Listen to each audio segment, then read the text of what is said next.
Hi guys, good morning. So for today's video kay sayo tanang mata kay adto tag palengke. So nihapit sa mi sa 7-Eleven kay nag-withdraw mo sa kauban.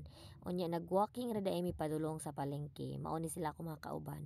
Among bossing si Boss Kais and si Mamara. So naabot na mi sa palengke. Marag feel nako ilang palengke wala lang hibalaan nga isda kundi bangus og tilapia ra.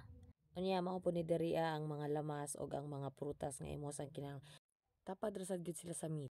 So pag-abot dayon sa balay kay ato rin naghiugasan kay gidugok dito sa mga hulmigas ambot og nganong daghan kay hulmigas among balay di na ko masabtan. Bisag unsaon na og butang og kanang chok gali para sa mga peste. Kay di gyud sila mamalik gyud sila bisag unsaon nimo patuyok-tuyok dira ang chok aron di lang sila mosulod na mabuing ko. Daghan kay hulmigas pero diri sa among balay. Wa nay kabutangan. So mana ako na lang gilimpyuhan ang isda ako na i-prepare pod unya. Tapos ang dahil sikusik kag tubig dai, conserve water dai, yaha ka. Sikusik kag tubig diha. Kusog pa kay kamay kon conserve water nya usik kag tubig. In town ko paw nga ng tubig diha, paw nga ng gripo. Peace nga nimo. Ana very good paw nga gyud. Di kay magbiya nga. Nako nimo dai. So kana ako na sa gilimpyuhan ang karne sa baboy nga akong gipalit tunga-tunga sa kilo. Tag 200 ang tunga sa pork bisag unsang klase nga pork basta mo na siya fix na nila 400 ang usa ka kilo. Ang giniling po ni pahit sa kog tunga. Anya kay pangkonsumo na nato for this week.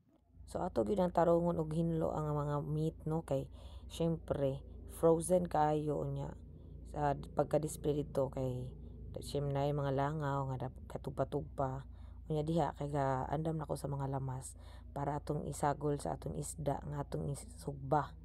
So magsugba dita for today's video no. Wala tay bombay, ahos ug kamatis. Ato na nang slice og pino-pino para ibutang sa tiyan sa ato ang isda.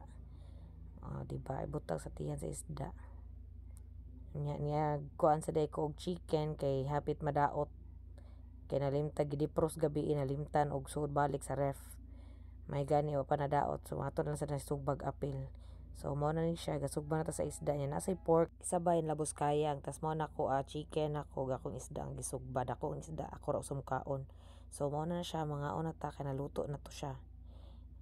Mutya kasi ante dugay na luto yung isda ug yung manok nahurot na ang kuan uling so kiber ang atong qualities Maria kay mutya sa namach so maoro to siya guys mayong udto salamat sa pagtan-aw bye.